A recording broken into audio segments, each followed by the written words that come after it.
who wants to watch the meeting, you know, it's not a public hearing, they can watch it on the YouTube channel. I get it. Thank you. Sure. It's loading, so we'll just give that a minute. Yeah, I just got a pop-up that said. I got a pop-up too. Yeah, mine is still loading. Okay, I need to turn my who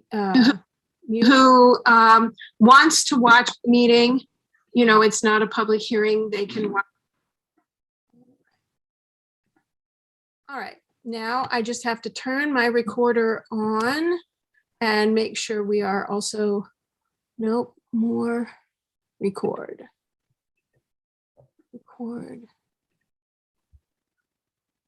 Okay, so Kate, on my end, on the technical side, I am ready to start. Okay, so it's 7 o'clock. Welcome to the Zoning Board of Appeals meeting for October of 2021. And I need a motion to open the meeting. So move. Second, Second. all in favor? Aye. Aye. Okay.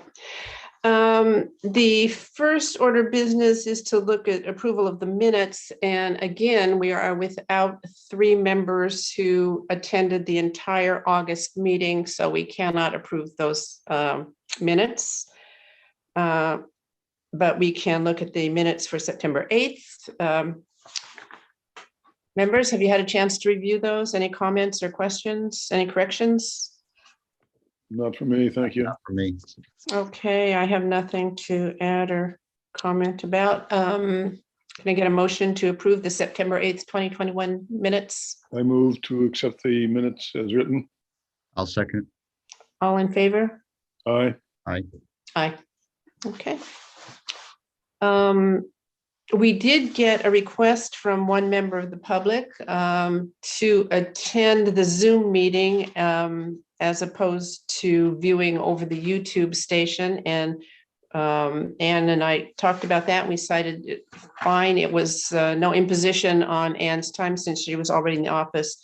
So for this meeting, we're going to go ahead, and Linda Keeling is attending. She understands that this is not a public hearing, and she's not able to comment. And I think in the future, we'll probably continue to accommodate members of the public if they make a request to Anne at least 24 hours prior to the start of the meeting. If it becomes onerous, then we'll reconsider that, but we don't expect it to become much of a burden. Okay. With respect to the planning board, I have no comments about anything they're doing, except just as a matter of interest, I'll note that the Mighty Donuts people are going ahead on that lot. They're in front of the planning board. They're using the existing Bettini building and apparently attempting to modify it. It looks very much as the diner would look, but it's you know, grandfathered in, and they're keeping the residential units. So it looks like a reasonably good outcome, I think, and we wish them luck with their project. Okay, the first matter on the agenda is the review of ZBA 21-05, which is an application for an area variance to construct a 190 square foot connector between a house and a garage. It will result in 11.7% of buildage coverage on the lot when only 5% is permitted. This is at 398 Spring Lake Road in the town, and it's in the institutional zoning district.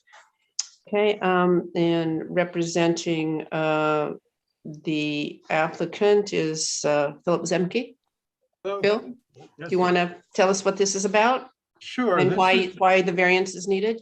I'm going to share my screen so that everyone can, you know, if you want to talk about your drawings. Okay, well, hopefully everyone's looked at the application. But basically, there's I'm going to do 2 things today or tonight. One is make sure you understand what the application is about, and then the other is to make sure that we have or there's enough information for you to set a public hearing. But basically, back in January 2020, this zoning board granted an area variance to Mr. Bear to build his garage, and he increased his site coverage from about 8% to 11%. He also took down one of the sheds that he had on his site to improve the coverage. During construction, we had to change the roof pitch or change the direction of the roof pitch. And we had to solve for some site elevations, which leaves the space between the garage and his dwelling at a pitch. And also it has the dwelling roof and the garage roof contributing snow to that area. Mr. Bear would like to build a connector to connect the garage with his dwelling, or an enclosed connector, so that he can, in inclement weather, drive his car in to the garage and then go from there to his house without having to either go outside or have to shovel snow or anything. It's as small as an addition as we can make it. It's 190 square feet. It adds 0.7% to the coverage.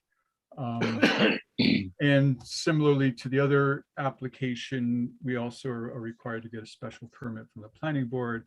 And we also are seeking either an extension of the permit we got from the DEC to build within 100 feet of the lake, or we might be able to get a general permit because we're now 50 feet from the edge of the lake. So that's up at DEC. They're reviewing that at this time as well. The hardship comes in because it's a non-conforming lot in an institutional zone. The rest of the lots in the area, both on the Red Hook side and the Milan side, the Milan town line is very close, is basically a lakeside community. Most of the lots are less than an acre. The lots in Mr. Bear's vicinity, there's a couple large lots, but most of them are 1 lot or 1 acre or less. So his lot is very typical of what's in that area. The superimposition of the industrial or the institutional zone, or even a 3-acre zone, creates the restrictions that he has in terms of trying to build something on his lot. The addition is going to be very minimal. It's 1 story. It's going to fit in with his house. It's going to solve, the grading problems and the snow problems. And so we're asking for the increase in area. It's also being constructed in area that's already been disturbed. The DEC, requires that as part of their application. And I think when it's all done, it's going to look like it fits in. And it's going to be beneficial for both Mr. Bear and the neighborhood. Now, I don't know if is there anything. Do you have any questions about what the application is about? Is there any information missing to help you better understand it? What else can I tell you? Hi, can you please mute your microphone? I'll try. It's in the lower left-hand corner of your screen.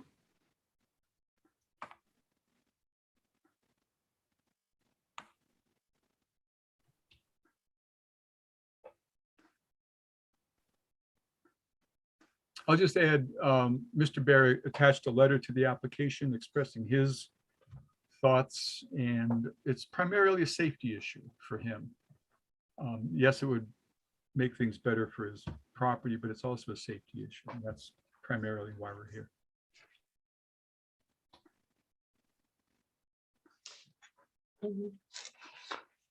Any questions from the members?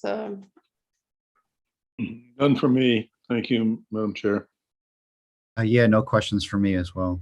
Yeah, it seems pretty straightforward. This is basically a hall. There's nothing else. It's just a pass through. There's no internal, I don't know, bookcases or anything like that. No, I can't think what would be in there, but right. Well, at one point, the discussion was to put storage, make it bigger, but no, we're minimalizing it so that it's as small as it can possibly be. And it is just a passageway. And then it also allows him to take his front door, which is on the side of the house, and it becomes part of the connector. So he now has a front door facing the street. So those are the 2 benefits of it. okay. And it's as minimal as possible. It's as low as possible. We have some grading issues to solve. There's some stairs in there that we have to work out. But no, we try to keep it as small as possible. Okay. Well, it seems like the documents, the drawings that you have are pretty clear to us all. No one has any questions. I think we can set a public hearing for the next meeting and take it from there. Okay, and what's the date of the next meeting? Second Wednesday of the month. November 10th. Submission deadline is November 2nd. All right. We don't need to submit anything, right? Because you're not asking for any additional information. I know we did get the letter for the check to cover the certified mail. That we'll have that to you by Friday. Okay. That's great. Okay, and any other outstanding details? They get the money in, we're good? Yeah, I already sent them the memo, and I'll just say, you will receive a paper copy of the memo, or the payor, I should say, whoever pays that will receive a paper memo with a receipt and marked paid in the mail. Okay, yeah, Steve Bear will probably drop the check off either tomorrow or Friday. Okay. Oh, well, I can prepare that then and give it to the town clerk because she's there more than I am, and he can leave the check with the town clerk and she'll give him the receipt in the memo. Okay, that's great. Okay, thank you. All right, thanks a lot. Have a good evening, everyone. Thank you. Wait, Oh, we got we need a motion. hearing. Oh, that's We need right. a motion to classify it as type 2 and a motion to schedule. a Oh. public hearing. Okay, can we get a motion to classify this as a type 2 action for seeker? I so move. I'll second. All in favor? Aye. Aye. And I'm sorry, and Victoria, what was the second one we needed? To schedule the Public hearing. Oh, we need a motion. Okay, we need a motion. Sorry, didn't realize. Motion to schedule the public hearing for November 10th. Can I get a motion? I second your motion. Okay, I move. All right, all in favor? Aye. Aye. Aye. All right, thank you very much. Good evening. Okey doke. Night. Thank you, Victoria. Okay. So now the second item on the agenda is ZBA 21-06, which is an application for an interpretation made by Bob Fennell, Red Hook's zoning enforcement officer, regarding the building permit number 4 of 84 issued February 14th, 1984, allowing for the construction of a 3-unit apartment as an addition to a non-conforming use. The owner at the time ignored the limit of the permit, constructed a 6-unit apartment building in violation of the permit. Section 143-56A of the Town of Red Hook zoning law limits the number of living units on the subject parcel to 3. The subject parcel is located at 30 Blue Echo Road in the Town of Red Hook in the R 1.5 zoning district. Okay, let's see, Mr. Logan offered to talk us through some of the history of this parcel. I'd Can be happy to. you do that, Patrick? Sure. Thank you. Let's see. Anne, could I please share my screen? Yeah.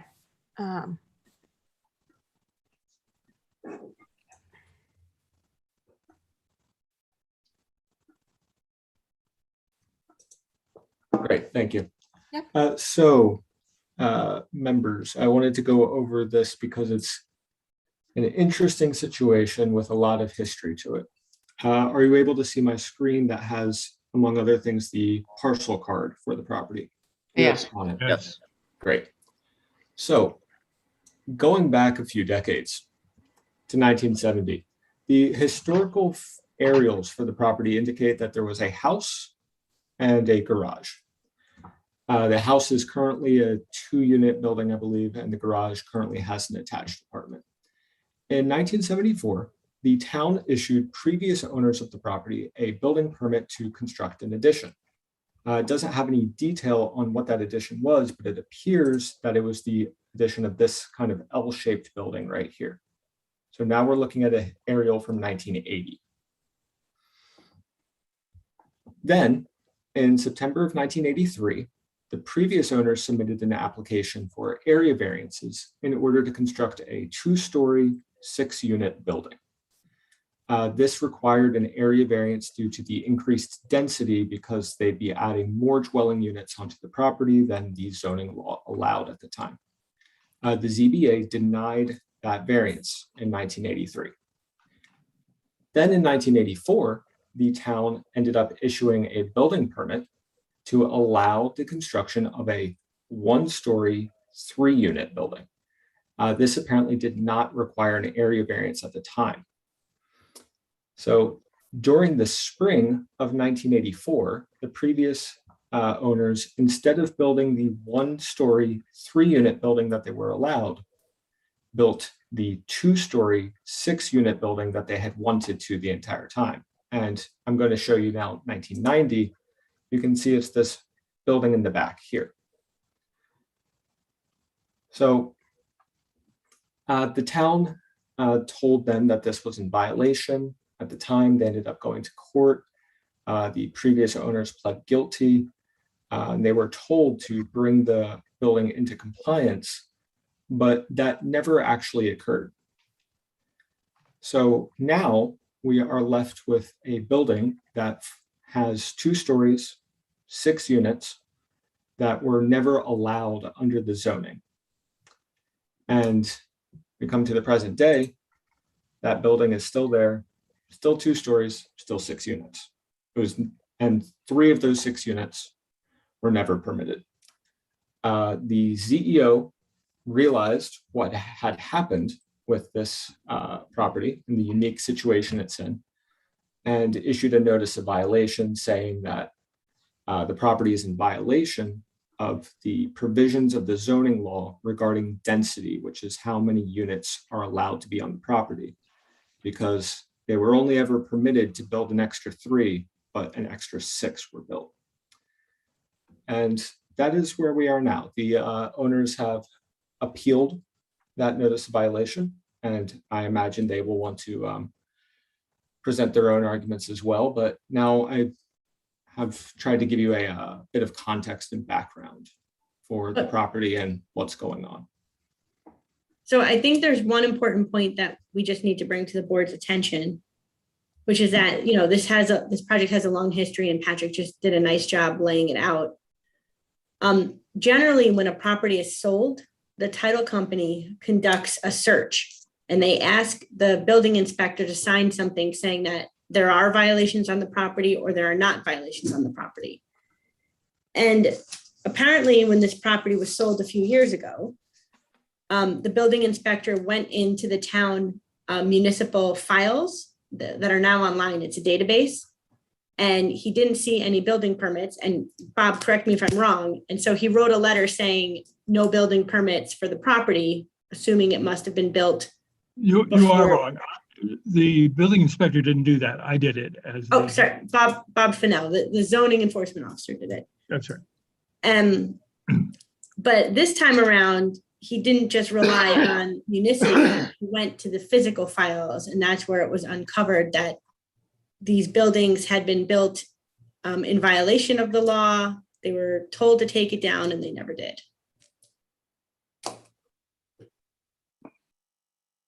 So on the sale date, when Bob went and just consulted the computer records, what year was that? Do we know?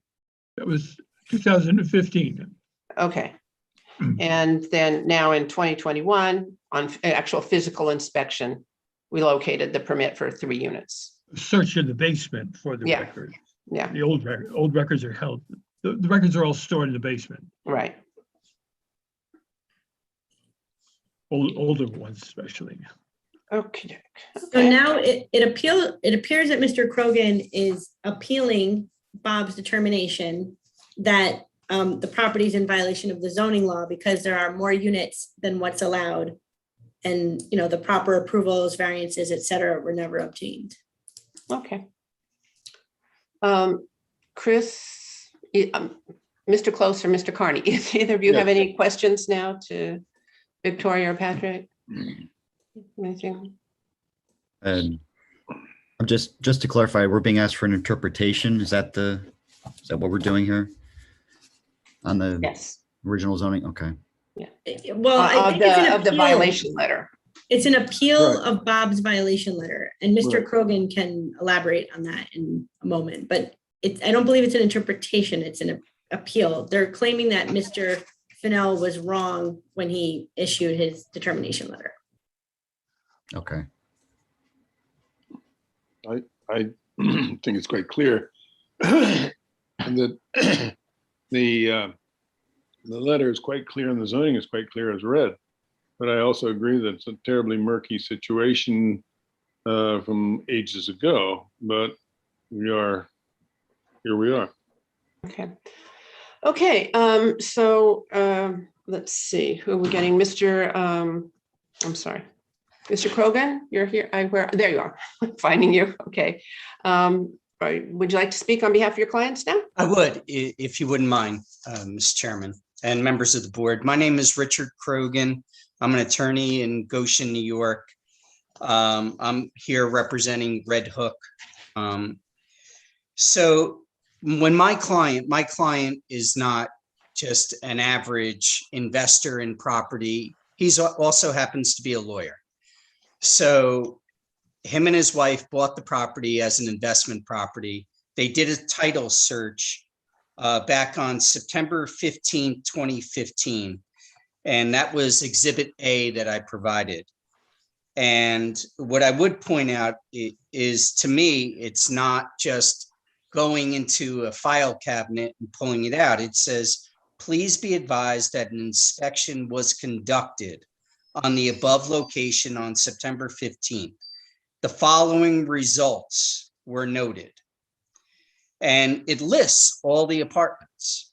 So in 2015, they were aware of the 6 units. Now, obviously, my client had no knowledge of what has transpired since 1984 on this property. He's an innocent purchaser and happens to be a savvy purchaser, would know what a title report shows. In addition to that, there's a letter dated July 1st, 2021. And it says, no building permit ever issued to this parcel. Any work done at parcel without a required building permit is a violation. And then under that, it says open building permits, none. And that's from July 1st of 2021.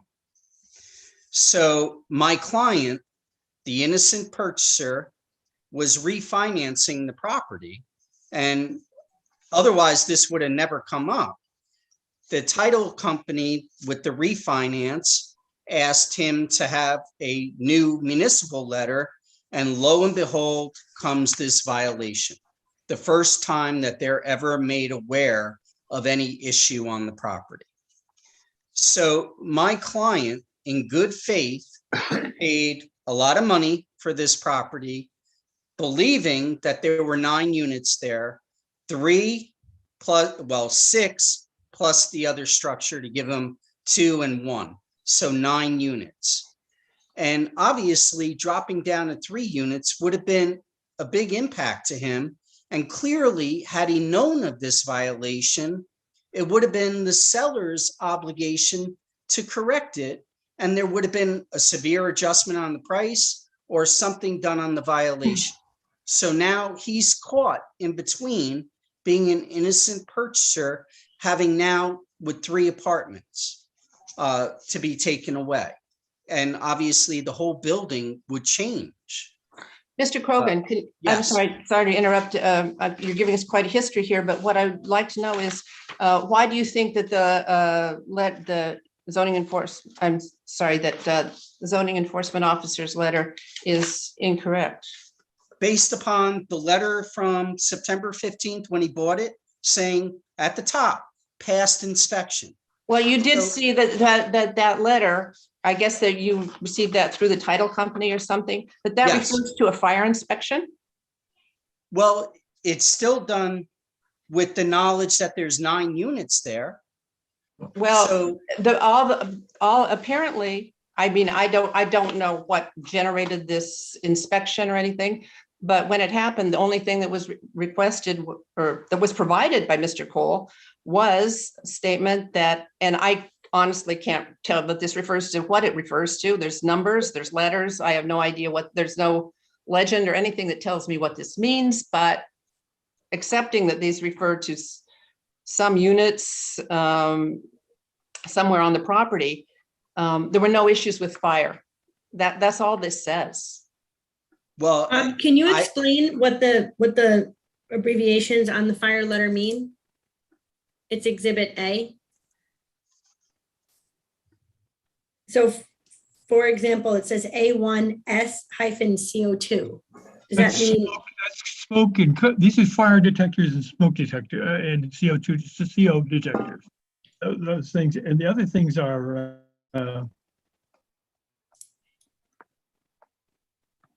fire extinguishers. The FE is a fire extinguisher. When you do a fire safety inspection, you're just looking at if they have fire extinguisher in the kitchen, a K-type fire extinguisher, and smoke and CO detectors. And make sure that there's no oily rags lying around, or the egress is being blocked by something. It has nothing to do with what the building contains in terms of fire suppression, like sprinkler system or fire rated assemblies between units. I It understand just that, refers to equipment in the units. but That's wouldn't it require an inspection of 9 units? And being that this was a hotly contested, No. litigated matter, that they would have known that, hey, there's 3 additional apartments? The Uniform Fire Prevention Code requires that a multifamily dwelling, that is a dwelling with more than 3 or more units, be inspected with the fire safety inspection every 3 years. Oh, so that's what this is, a 3-year inspection. This is a fire safety inspection, yeah. Okay. Not a construction inspection. Again, being that it was very much litigated and very much a topic since 1984, and he goes in and inspects 9 apartments, I would have thought that that would be a red flag. Well, I would say I have no idea when Mr. Cole started doing this kind of work, what his association was with the town since then, or how he reviewed things. But this document on its own doesn't seem to have any relevance to whether or not there's an existing violation. All right, how about the July 1st, 2021 letter? Yeah. Exhibit B. And how does that relate to whether or not there's an existing violation? It says open building permits, none. And what does that exactly mean? What is an open building permit, by the way? When somebody takes out an improvement, they take out a building permit. And then when the improvement is done, it's closed out. If it's Okay, so never- there were no, so all this is telling me is that whatever permit was, if any permits were issued, the work was done. But that's not what his last letter says. so Mr. Fennell retracted this letter. Bob, do you want to explain what happened after you issued this? Yeah.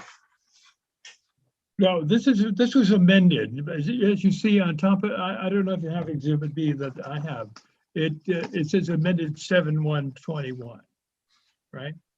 That's when I wrote on the form, any work done at the parcel without a required building permit is a violation. I wanted this to give us time to find what was happening with this parcel in the base, if there were any permits, because we weren't aware of it at that point in time. And it did give us the time, and we did discover that there were building permits issued, the 484 and the early one from 7074. I'm sorry, I didn't hear. You wrote amended on the top, but where it That's- says open building permit, it said none. That's correct. I But wasn't now you've aware, learned that there are open building permits or there are not open building permits. yes, the 484 permit, which was only allowed three units, was violated, and it was never, a CO was never issued for that. So it's still open. That's correct. You mean it's open even though, until a C of O is issued, a building permit is considered open? That's right. Okay, But if you have no CO, you can't occupy the building. That's correct also. Yes, So they've been in violation for 37 years. that's right. That's prima facie. Pardon the Latin.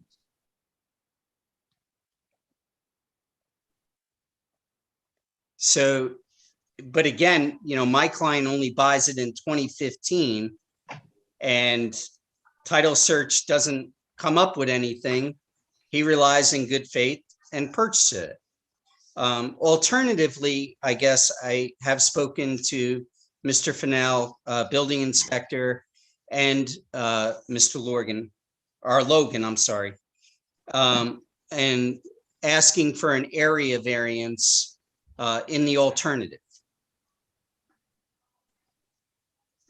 Well, that would require a separate application, and I'm wondering, since we have we have to deal with the request for the interpretation or that you've asked for in your letter. But if we find that the zoning enforcement officer is correct and there is a violation, what effect does that have on our ability? As I understand it, we can still issue an area variance, but you have to go before the planning board to get the special permit. And that cannot be accomplished if there is a violation. Correct. Okay. So they could apply now for an area variance, which you could start processing at your next meeting while you're, finishing this application.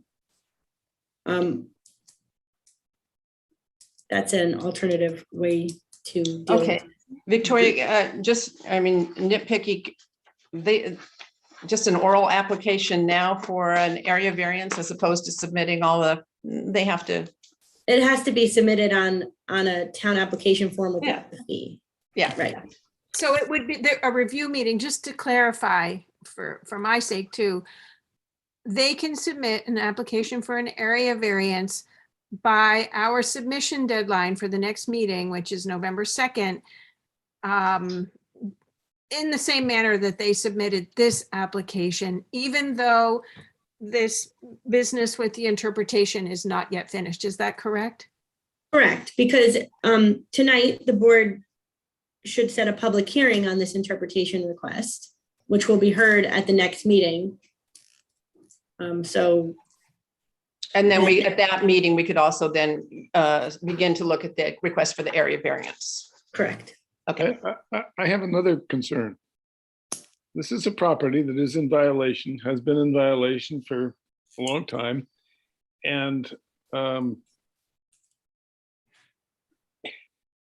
what happens to the money that was supposed to have been applied to this violation, or the penalty for being in violation for 34 years? It's a chunk of change for Red Hook. I'm also reminded that given the situation where we find ourselves in, but the old dictum of caveat emptor seems to apply. When you buy a property, in my understanding, you do due diligence as much as you can, and there may be surprises, such as powder post beetles in a barn or something like that. I'm just a little, I think it's very clear again that the reading of the law by Mr. Fennell is correct, as stated in the letter. And I think that needs to be dealt with. And then the other issues may surface as they may. Okay, I think we should Mr. Carney, do you have any questions for Mr. Krogan? Anything you want clarified? No, I don't. Thank you. Okay, so I think we should have a motion to set the public hearing for November 10th to consider this application for the interpretation or appeal. And I move. I second. All in favor? Aye. Aye. Aye. Okay, so And this would be a type 2 action also. thank you. And can we vote on that? Just, Yes. Yes. okay, and I move that we classify this as a type 2 action for seeker purposes. Second. All in favor? Aye. Aye. Aye. Okay, thank you, Victoria. Okay, so we will be looking for, and Mr. Krogan, you should clarify with Ann Rubin, our ZBA secretary,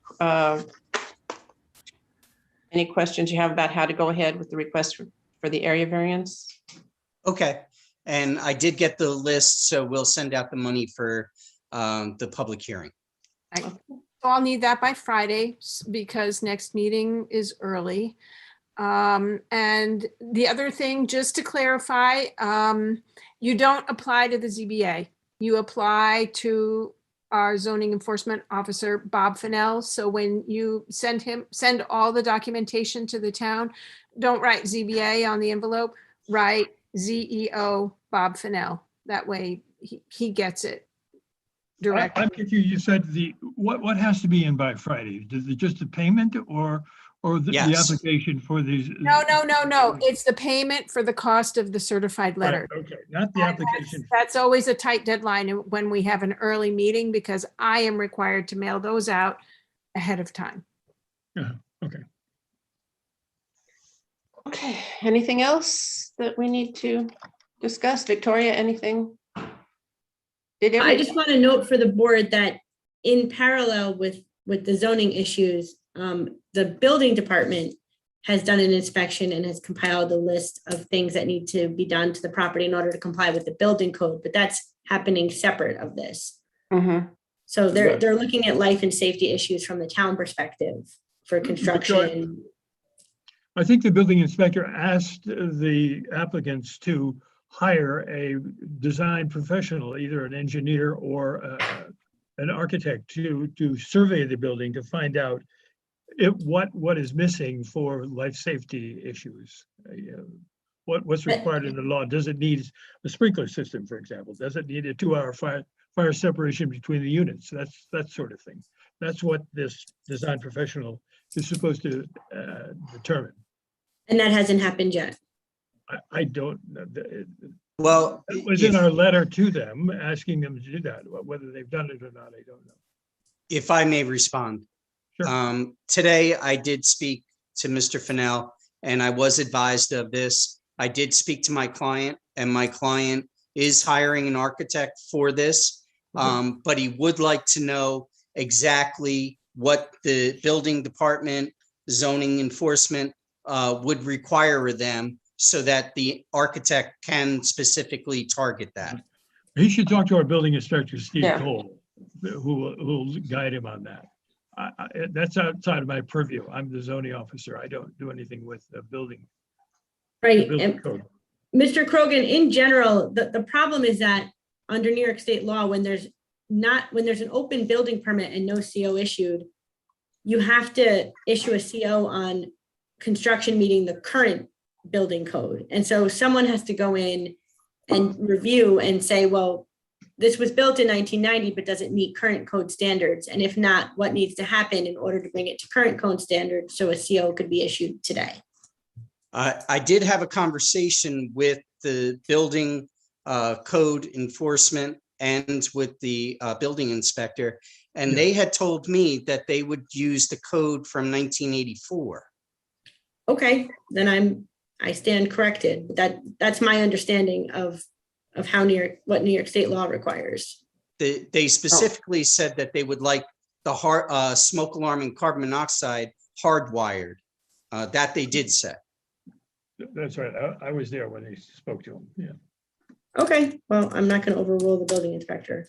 Thank Okay. Yeah, but just given the fact that so many things seem to have slipped through the cracks on this, Mr. Krogan, you might want to look at the law and find out what's really required, not, make sure that on your own, whether you're looking at current code or 1984 code.